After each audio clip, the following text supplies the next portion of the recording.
Come in, everybody. Grab yourselves a seat. Welcome to this evening's That Poetry Thing. My name is Shane Strange and I'm one of the organising committee here at That Poetry Thing, where we do poetry every Monday night, except for Christmas.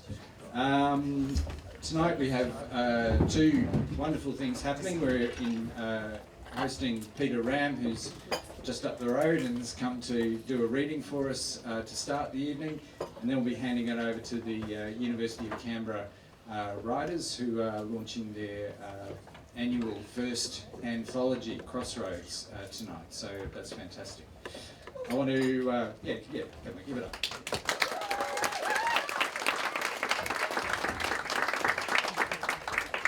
And I just want to begin by acknowledging we're on ancient country, the country of Ngunnawal and Ngambri people who've been here for tens of thousands of years, and I want to acknowledge not only acknowledge but show my respect for all Indigenous people, past and present, particularly if you're in the audience tonight.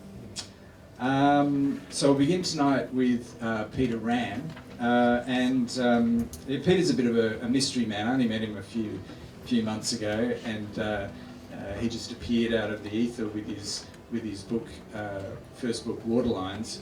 So I had to go and look up his biography online, and he's got a website with three parts. One part is poet, one part is teacher, and one part is writer. So there's a lot of information there, and I printed it out. I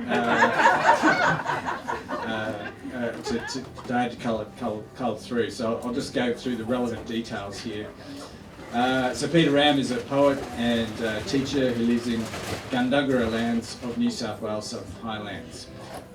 His debut poetry collection, Waterlines, is now out with Vagabond Press in 2022, and I highly recommend it. I don't think I've read such a good book of landscape, of country as Peter writes for a long time. He has had publications in various places, Cordite, Westerly, etc.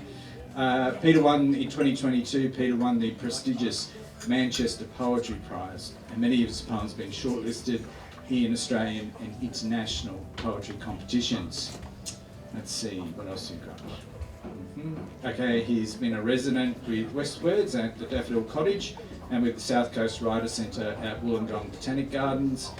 Yes, his poems have been anthologised in various places, and he's just recently hosted a workshop for the University of Canberra in Poetry on the Move, which I hear went quite well. I was surprised. Joking, come on. Jesus Christ, you're Always. Peter has hosted poetry workshops for various things, including Poetry on the Move and the English Teachers Association. So please give it up for very, very exciting and interesting Peter Ramm.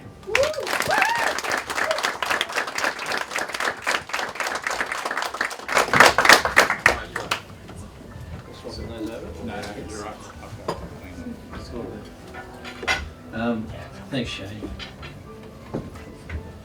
Shane introduced Damien O'Brien a couple of months ago. He was probably one of the most decorated poets in Australia, and said he's won a lot of stuff, and that was about the introduction. So I was a bit nervous when Shane introduced me. I thought, what's that about Damien?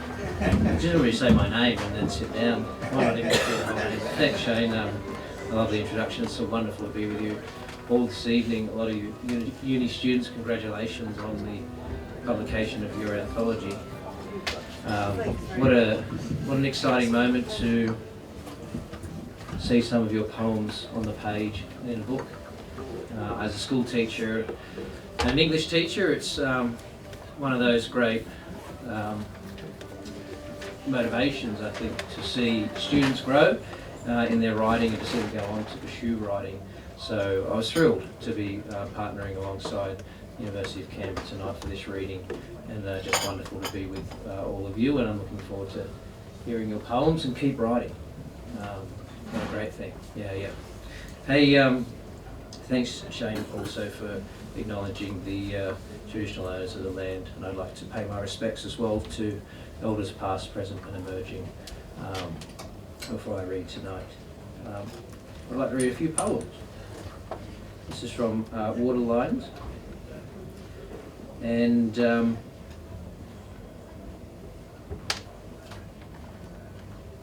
I was in conversation last time I was here about whether you should introduce poems or not, and fill in the blank space in between. Some esteemed poets thought that it's good just to read the poems, and other people in the audience are thankful for a little bit of introduction. So one of the beautiful things about writing is sometimes poems, and Anthony Lawrence said this recently at his launch of Ordinary Time with Audrey Malloy in Sydney, said that he doesn't really know where his poem's going when he starts. The poem sort of takes its journey, and this poem started somewhere and took a turn in the middle, and I'm thankful for what it did. It was the first poem that I had published in a major journal, and I'm going to read it. It's called Fishes of Men. It's the first poem in the book. I might tell you where it turns and where it took that turn, but it's a joy as a writer, I think, to see poems take those turns and to allow them to follow them, I guess, rather than forcing our will on poems. This is Fishes of Men, and it's dedicated to my sister Esther. The boys hang wet between small crosses of clotheslines in a stubborn lean. The creak of wood on wood and bolts pitted with rust. The nets slump in exhaustion like hammocks and drag their toes. In bare light, I peer through bleary wooden panes as Larry unloads his night's toil. Some pilchards, salmon, a few yellowfin brim, boxed in by handfuls of ice, leaching swirls of blood and coagulant. He's tired, his arms licked with salt and heavier from the spray, his body incised by 3 hernias, last year's jewfish that hooked him to the bed for weeks. Now the boxes are half full and leave pockets of air between each stack in the chest freezer. I visited that evening. His arms in electric hum, bottle brushes of fiberglass sanding an upturned hull. He'd murmur old stories like photographs of my grandfather. Beach fires, jacket potatoes, alfoil wrapped fish, and the town before the servo redressed as a bed and breakfast. Tar had brought the Sydney siders down for the summer, and he'd ask how father took the loss, how lung cancer trawls the body. I'd mumble a nod, fixed on the roll of hands over ribbed body, drawn to the fountain fall of fibres and the closeness of the fibro hut. The wind drew in the night like the turn of Venetian dowel, old nets bundled in the outhouse, the smell of morning, a memory soaked in the grass. 2 gulls skidded along a galvanised gutter, and I caught the glints and the tide marks of his eyes. Thank you.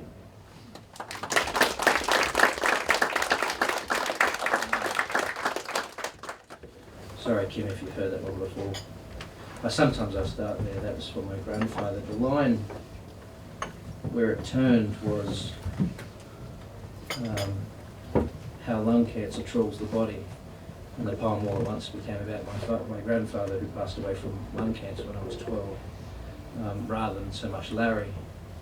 But Larry was his close friend we went fishing with, and as a child my sister and I would holiday down the south coast, and Larry was the neighbour to the house that my grandfather had there, and so I knew Larry quite well, and knew Larry long after my grandfather had passed.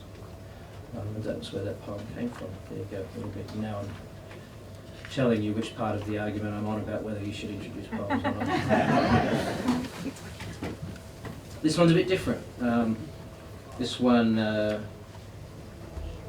is a poem about driving, which is where I'm at today, with about 5 hours so far and a couple of hours home tonight. But just in reach, just down the road, and that's a great thing to be with you all.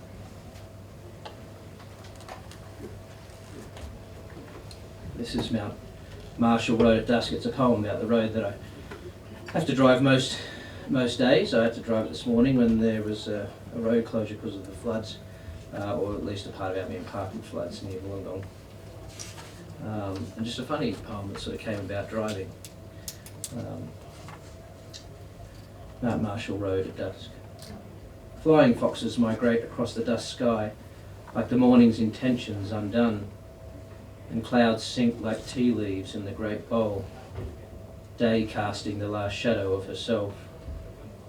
I set out south on the highway and followed tail lights, lit synapses in the blur of the mind. I've driven this country for what seems a lifetime, the she-oaks grown like children, the flame trees snuffed silhouettes in the night, and escarpment, still that great compass, silent in time's declination. Turning onto the road, two mares fold together beneath a Norfolk pine, and I know less than when I started. The hills and gullies roll like tensioned muscle, pectoral, bicep, flexor, aching sinews of lowland. Sometimes I feel I've slept for half a life, and it's the swamp oak stands that are the real talkers, Morpheus and a pair of olive-backed orioles unmoored on the floodplain. Southwest now. In the headlights, the paper barks are half-hearted shadow puppets. Macbeth in the leaves, a sign of nothing or no one, or just the wind from the west. It's easy to lose oneself here in the in-between places. Hemmed in by the fence posts and rails, kintographs at light speed, reflections of the day. Here the air is the full smell of kangaroo glass and manure, lingering like a fresh painted wall. The landscape writing itself with or without me, like it always has, like it always will. And I remember I read myself a better man at dawn, when the rose robin rose with purpose in the forest of tea trees and threw his back into the day. The car rises the ridgeline of a low-slung hill, the paddocks fall away into dark slits of valley, and a lone farmer trawls the field with his spotlight, hunting pockets of darkness for eyes, for motion. The cabin of his truck steams with gunpowder and desolation. Death has her price. Charon's toll on the living was always more. Further off, past the cyclopean bales of hay heaped in decline, the penciled edge of the mountain frames the stars, and Cassiopeia dresses the sky in ruined beauty. Thank you.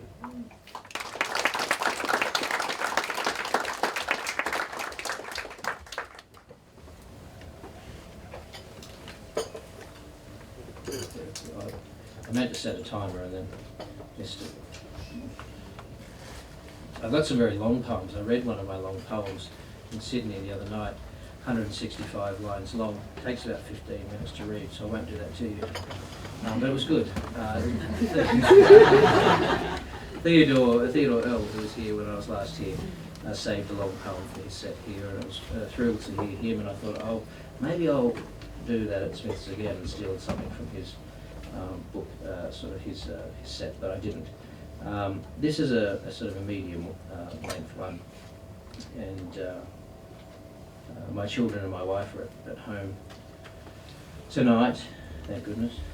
I have a 4-year-old and a 6-year-old boys, and they fight every off minute, and so fighting and playing together. But this is for her. This is Robertson Redux in May, or Picking Through the Pieces with You. That's for Ash. It starts with an epigraph from Charles Wright, which says, "You can't reconstruct without the destruction being built in." And it's in 3 parts. It's not 164 lines. It's half of that. 1. First frost. It's quiet here on the back end of autumn. The maples bow like dying candles. The snuff of winter creeps through their branches. Above them, a black-shouldered kite hangs its wings on the afternoon. yin and yang on the wind, I forget and remember almost everything at once. The touch of your hand on my waist, the warmth of your imprint on the bed, the view of your back in its long walk from me. June has been gone all year, but now on the mountains her frost footsteps fall. Native Daphne gathers her berry offering through the rain in her leaves, a libation of last remnants. We draw closer in the cold, wear our bones like the cherry weeping its way back to the soil, to phosphate and ash, to life uneven in the order of things. Each moment a mere jolt in the cycle. Two firetails call out from the bracken. There's the road to renewal, the silence of an empty mind, an amphora for the landscape to fill.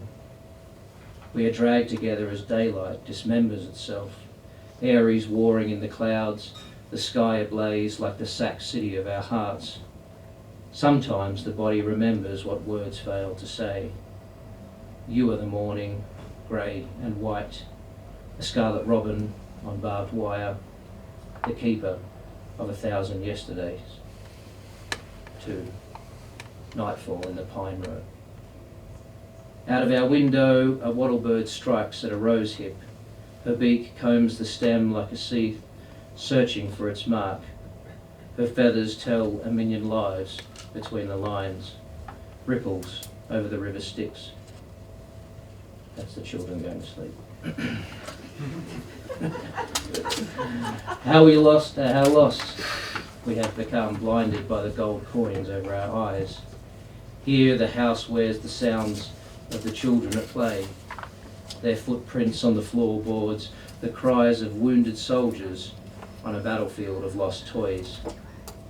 We're in the kitchen, sifting the broken pieces of evening, gathering the next day among empty milk bottles that slosh and spill themselves in the sink. Look at us, an amalgam of loss, of hope, of many pains, of all the things we pray to come. What ragged beauty in the tea towel hung over your shoulder, in the biscuit crumbs in the paws of your feet, in the speckles of stars, the sigh of night, caught in the clumps of your knotted hair. Even children know that dreams end, but we're in there somewhere, perched on the edge of a life we knew, our hands wet with soap and old spaghetti and the season. The dew developing a film across the yard like the day's negative that seeps between the blades of kikuyu. The night brings its balm, the bristlebirds nestle in its shade, and a barking owl begins her liturgy. We speak with tired tongues and find succour in a world once more catching its breath. 3. Barren grounds at dawn. We will walk this barren ground together, winter bearing gifts like the rock warbler that greets us out of the heath. He hops the sandstone mosaic and pitches the day to a higher tone. The shadows diffuse and recant their somewhat sins, sparseness and saturninity. The family sprawls over the plateau. The boys walk hand in hand and find every second puddle a temptation of mud and flotsam and adventure. There's time here. In the slow plod of a toddler's shoes, the blushed cheeks of disturbed teeth, and the branch his brother must carry home. The she-oaks are chandeliers in the dampness. In their hands 100 crystal orbs hang like precious stones, too delicate to touch. Every place has its own grace.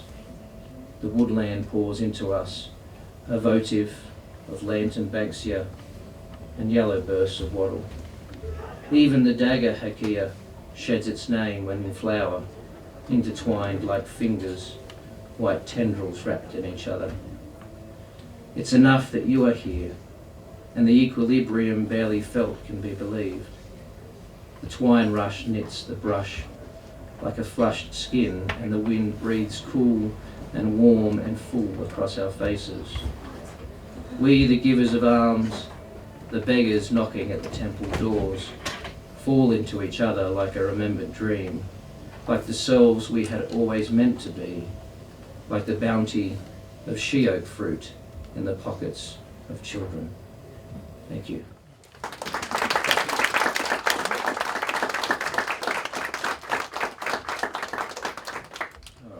The book's got some quite long ones in there. Sometimes I fail to find the real short ones, so I might just finish with one more short one, and then that'll sort of wrap it up.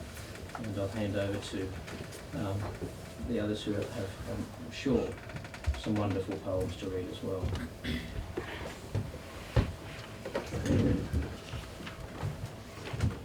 Oh, it's kind of short. I do have some really short ones with this one. I've never read this one. It fits at the moment. My son is getting every sickness there is. I think we could write the new dictionary of medicine with how much he's taught this winter. So he's been on and off with fevers. And this is a poem about that. My children kind of characterise many of these poems. So this is Walk the Hall. Every night my son's voice wakes me from my sleep.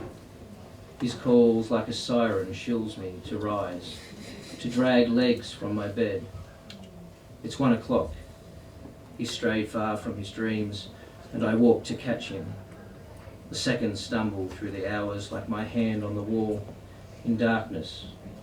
He misses the lone cloth to wipe his eyes, small with ambrosia lavender for runny noses. The cloth slips off his crumpled doona, snug like a child's chrysalis. His bedside holds hungry caterpillars and brave bears we read just hours before. I'm too late though. Impatient for his mother's scent, he turns away. He wants the hands he fell into when first breasted, her brown eyes and the mezzo of her voice. My beard often unwanted on the back of his neck. My hands normally too rough, but tonight I'll just be enough for him to crawl into, for his hands to gently slap in a half daze. Except for our breathing, the air is quiet, but his Batman won't return his boyish love, so I stay to wait those long seconds, in moments he will never know, in the warmth of us, in a bed too small for his dreams, to hear a tawny frogmouth outside and the sound of his heart. One beat his mother's, the next mine. Thank you.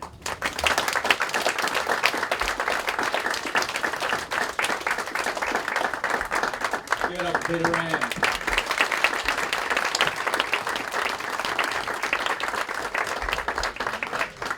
Glad you could make it tonight, Peter. Thanks so much for that. His book Borderlines is for sale, just up the back there, if you want a copy, and I'm sure he'll be happy to oblige you by signing it as well. It's something personal and profound. No pressure.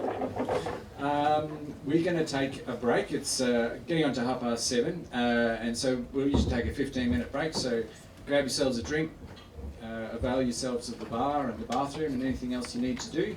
And we'll be back here at 7:45 with the launch of Crossroads, the UC First Anthology.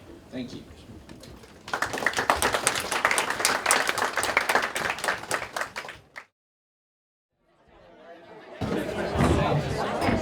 Thank you, everybody. Thank you. Thank you. Lovely to hear chatter in the room. It's great to see so many people out here tonight.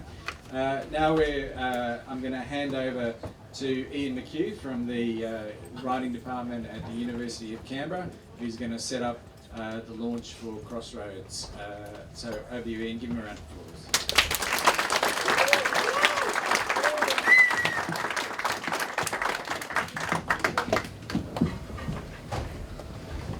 Thanks, Shane. Hi, I'm Ian. I'm one of the teaching staff in the Faculty of Arts and Design at University of Canberra. I'm not going to take up too much of your time, especially now that the editors and I have compared our speaking notes, and I've crossed most of mine out because I was doubling up on this. Tonight's about our students and their work. and I'm just here to introduce them. I'll leave most of the acknowledgements to the editors, but I do want to say a big thank you to Smith's Alternative for hosting us tonight. This is a really special venue, so it's fantastic for our students to be able to launch their book here. Getting your writing published never becomes routine, or maybe for the most prolific professionals among us, but for most writers it never stops being exciting when someone says yes to your work. It's a whole level above that when it's your first publication, as this is for many of the authors in this book. For a long time, these student anthologies were a regular annual thing. For whatever combination of reasons, they stopped a few years ago. So I know that the editors are going to thank him as well, but I want to acknowledge Dr. Paul McGee, who you must all have met already because he's the one selling the books. Paul's the one who got this whole thing started again, including finding the seed funding to make it possible. Before I hand over to them, I would like to say a big thanks to our editors, Jess, Laura and Lucy, who Lucy can't be with us tonight, I don't think. They wrote the submission guidelines, read all the submissions, selected and curated the successful works. They did it all in their own time, on top of their studies and other commitments. So can we have a big round of applause?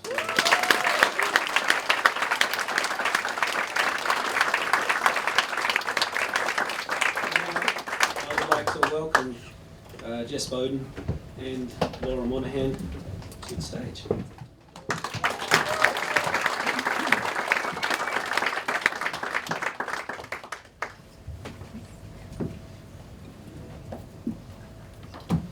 Give me a second.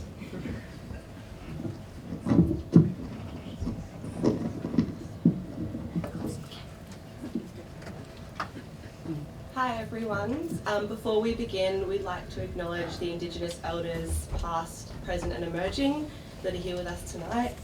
We are honoured to be launching this student anthology on Ngunnawal and Ngambri land. We'd also like to thank our student authors and artists for their contributions to this anthology, whether their work was included or not. It is truly evident just how much time and effort has gone into each and every piece. We wish them all the best in their future creative endeavours. And of course, none of this would have been possible without Dr. Paul McGee, who is the discipline lead for creative writing at UC and who has overseen every aspect of this anthology process. We'd also like to thank Ian McHugh, who has been an incredible and supportive editorial mentor to Jess and I throughout the whole experience. We really couldn't have done it without you, and are so grateful for all the silly questions you answered and the doubts that you squashed. Jess and I would also like to thank Sam Bernard and the Jackal design team, Elma, Christopher and Jacqueline, for creating the look of the anthology. It is stunning, and for running the marketing campaign and organising the launch. Thank you again to Shane Strange from Recent Work Press, who is responsible for printing this anthology. And thank you to Kimberly Williams for allowing us to be part of the Poetry on the Move Festival. You're doing such an amazing job, thank you. And last but not least, thank you to everyone here tonight. Writers and artists are nothing without the people around them who love and support the creative lives they lead. Thank you.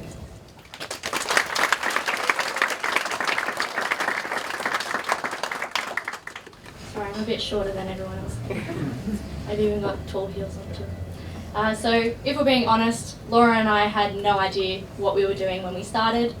This was a very new experience for us both, and we'd like to say we'd nailed it the first time, but we definitely didn't. When we started, we needed to create a set of guidelines in which contributors could submit. We spoke about what types of submissions we would accept and how many words, pages, lines, and would correlate to each type. Let me just say this, by the way, our scripts were not in their submission guidelines. They were like 15 pages when we asked for 5, but we couldn't say no to them. They were awesome. I've lost where I was.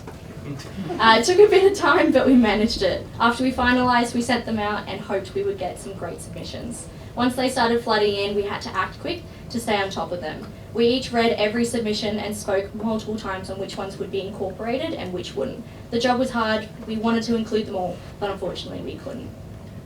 Once our selections were made and agreements were signed, we began the editing process. This was kind of the fun part. We were able to format the pieces, double check spelling and grammar, and when needed, contact the author to change a few things. Once that was done, we had the very tiring and hard job of deciding the order.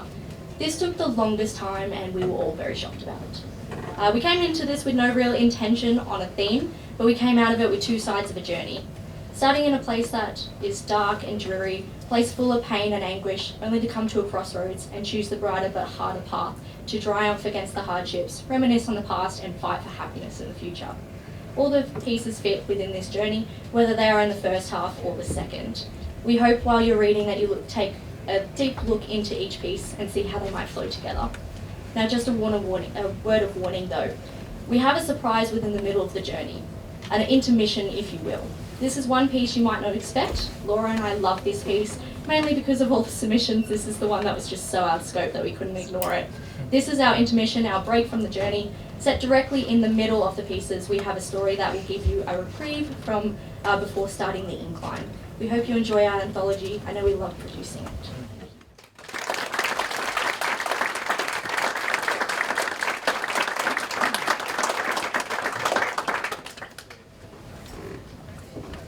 Alright, so I'd like to welcome Macy Grote to the stage for her to read her poem Welcome Home.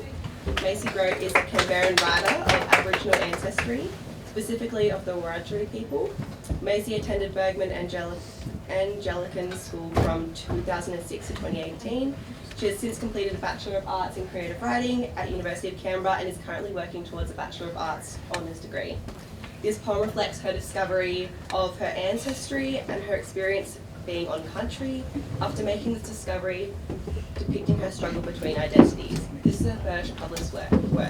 Let's welcome Macy Grote.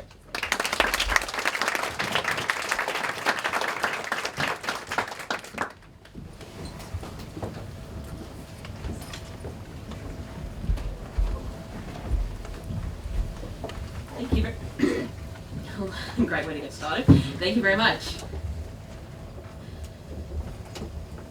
How can you miss a place you've never been?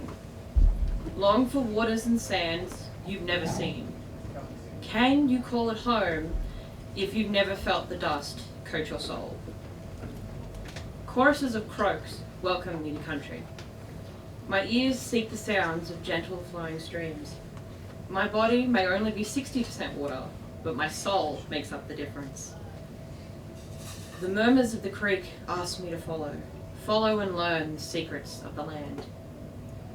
Limbs of eucalypts sway in the breeze, beckoning me forward, inviting me into God's country. Could I belong here? Fraud! The voice screams in my head. Your footsteps are as alien as if you had come from Mars. How can you claim to be Aboriginal? Is 1/16th, is that all it takes? Is that the only tenuous thread between soul and sacred ground? Yet the wind nudges me forward, as if the hands of God and country are ushering me onward. Why must I pick one side? When the sun warms my face and the spirit warms my soul, as the smoke from the ceremonial fires fuel my soul, and the crackle of the burning bush whispers, welcome home.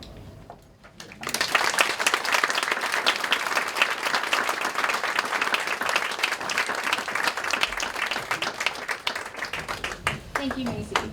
Our next reader will be Natalie Serratelli. She is an inspiring cinematographer, director and producer.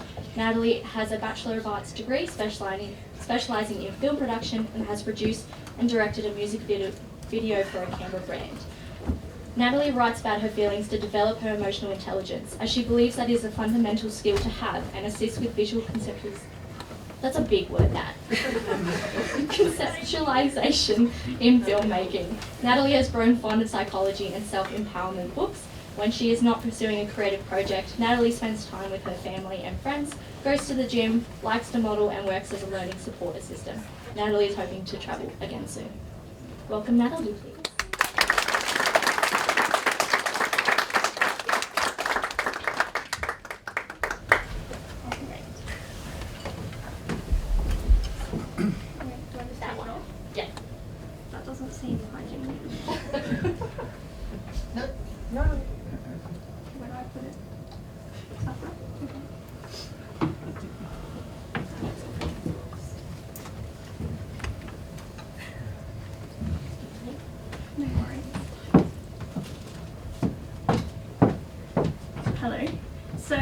this free verse poem is out of a collection of poems that I've written.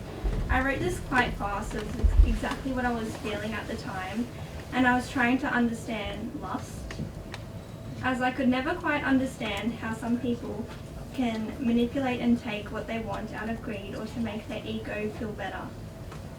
So I created my own definition through poetry. I still find this piece relatable. I feel particularly in my generation we lust over each other, and when the work for a relationship creeps in, no one wants to put the effort in, because we have been told that there could be someone better for you, which makes us continually doubt whether this person is the one. We are told to share toys when we are in our early years, as that is the right thing to do. And as we grow older, we forget to share. We just take what we want and then leave. The person questioning whether and why they didn't share. So here is my poem, Lust. Love should not be waited upon. Love should be evident, timely, sincere. Love is not taking, though sharing. A principle taught in our youth, though this concept seems to be lacking. Lust.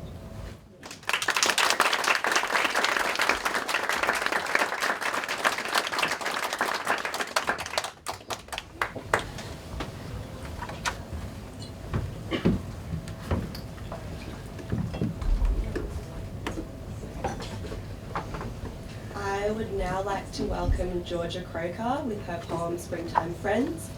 Georgia has avidly immersed herself in creative outlets since birth, her first love being the wildly competitive and expressive world of ballet. Unfortunately, a few years into her full-time ballet training in Melbourne, she suffered from an irreversible injury that in the end stole her ability to dance. Songwriting became her new outlet. Georgia had always played the piano and enjoyed writing creatively, so she threw herself into that wholeheartedly.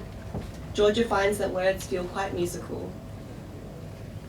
The way they sound together, but more importantly, the way they feel in the mouth when spoken aloud. The visual proudness of a few measly words on a page can be so alluring. To her, they have become like ballet movements. Georgia believes she can only write what she's lived, be it as a perfectionist, chaotic teen, or of a late 20-something soaring in womanhood. Please welcome Georgia Croker.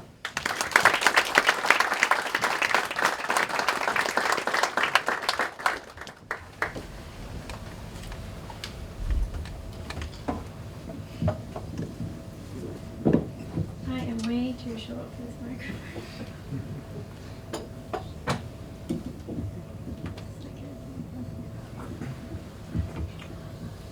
Hi everyone. It's not very often that I just speak in front of people. I'm usually singing and this feels oddly more intimate. I was told to maybe introduce my poem before reading it.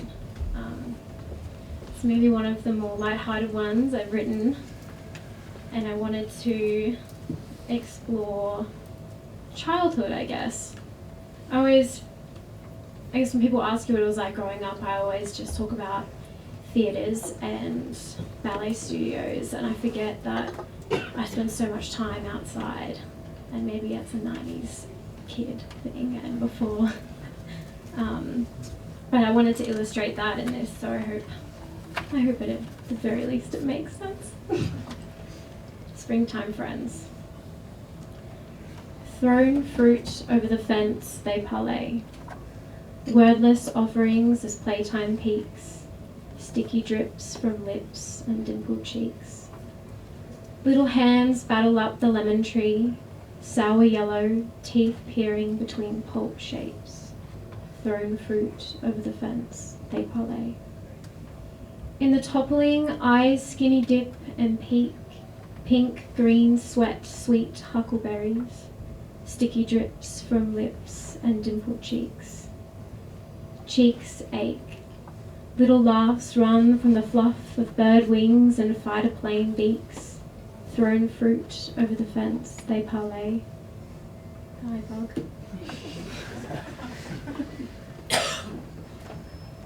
feet in gumboots, no socks on their feet, lime bucket hat lugs, little sugar heaps, sticky drips from lips and dimpled cheeks. Spring brings gingham dresses and mini knee caps, soil soldiers trapped between threads, thrown fruit over the fence they parlay, sticky drips from lips and dimpled cheeks. Thank you.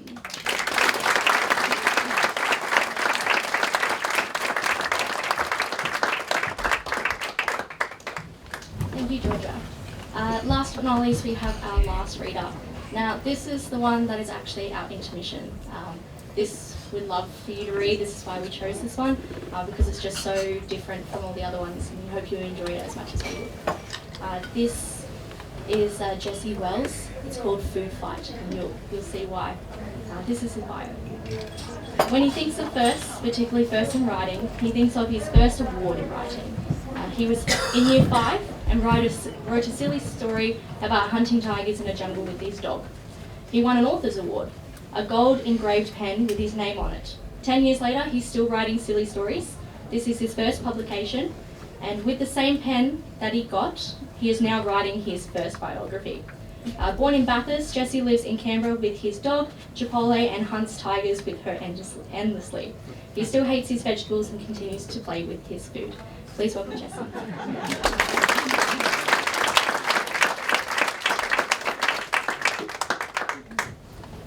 Oh. I don't care. It's alright, I'll get the germs.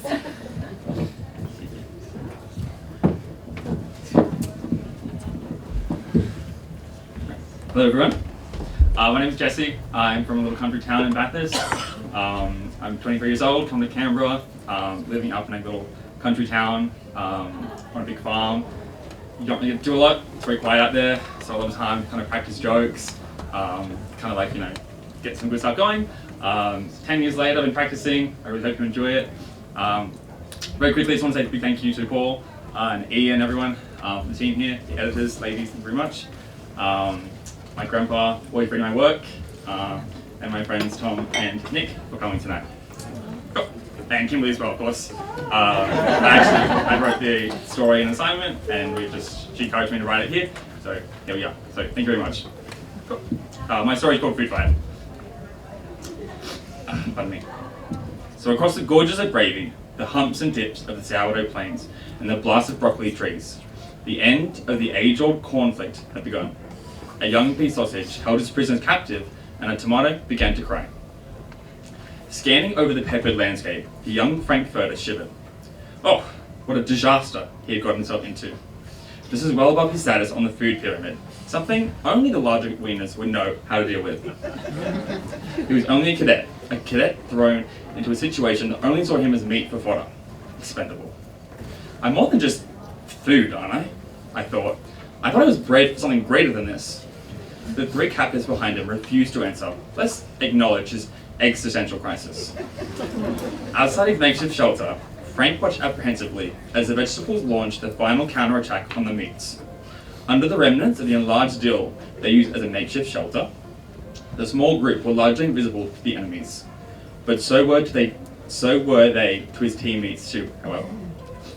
Out there, a green bean became a has-been as Sergeant Steak emptied the final rounds of his grease gun into it, whilst elsewhere, the Colonel tore one of Frank's fellow cadets into pulled pork, and a group of small purple vegetables refused to be beaten.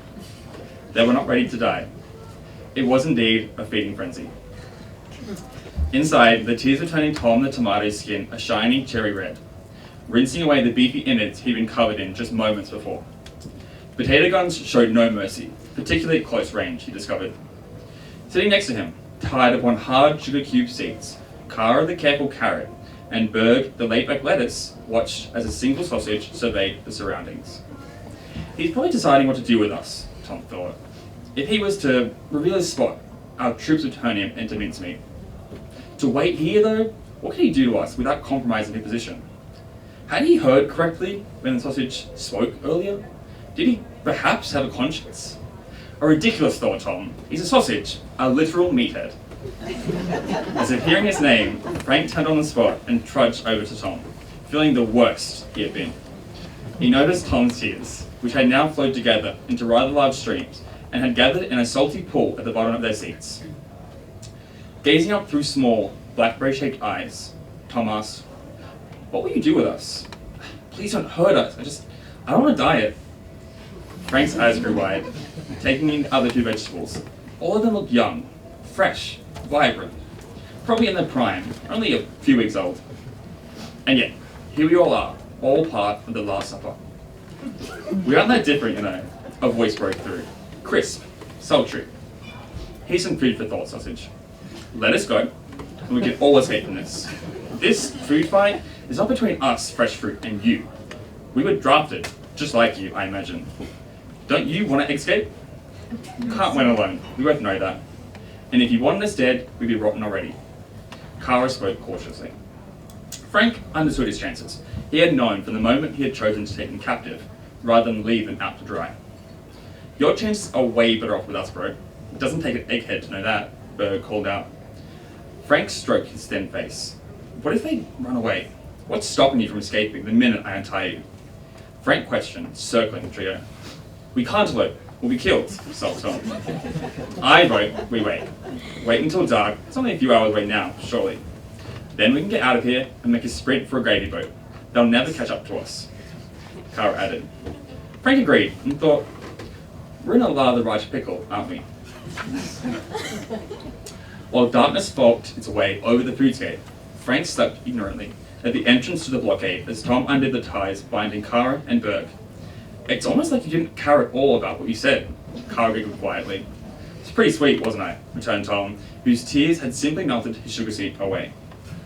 We're making a sprint straight for the gravy boat, right? Whispered Kara to Tom and Berg's obvious dismay.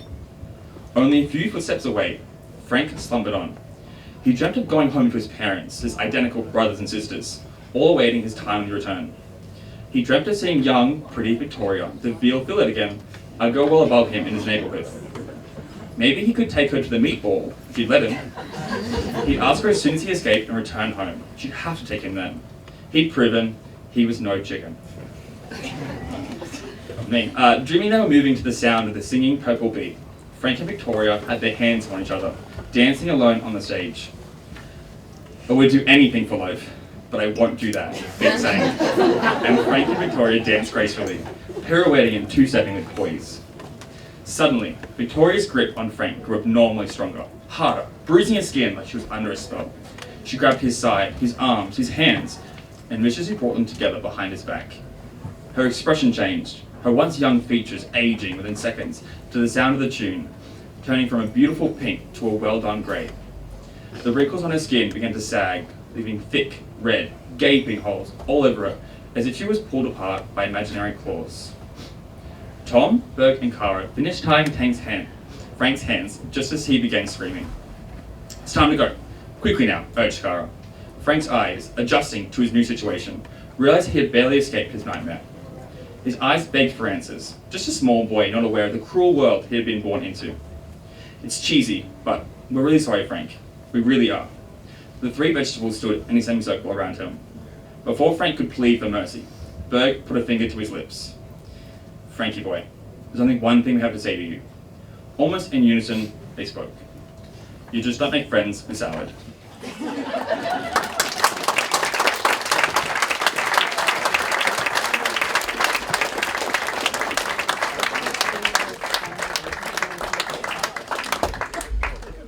I hope you guys can see why we chose that piece.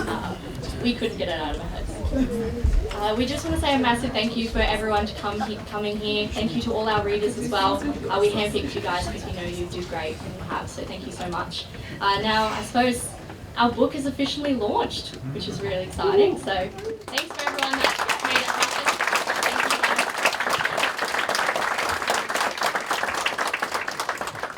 Bye.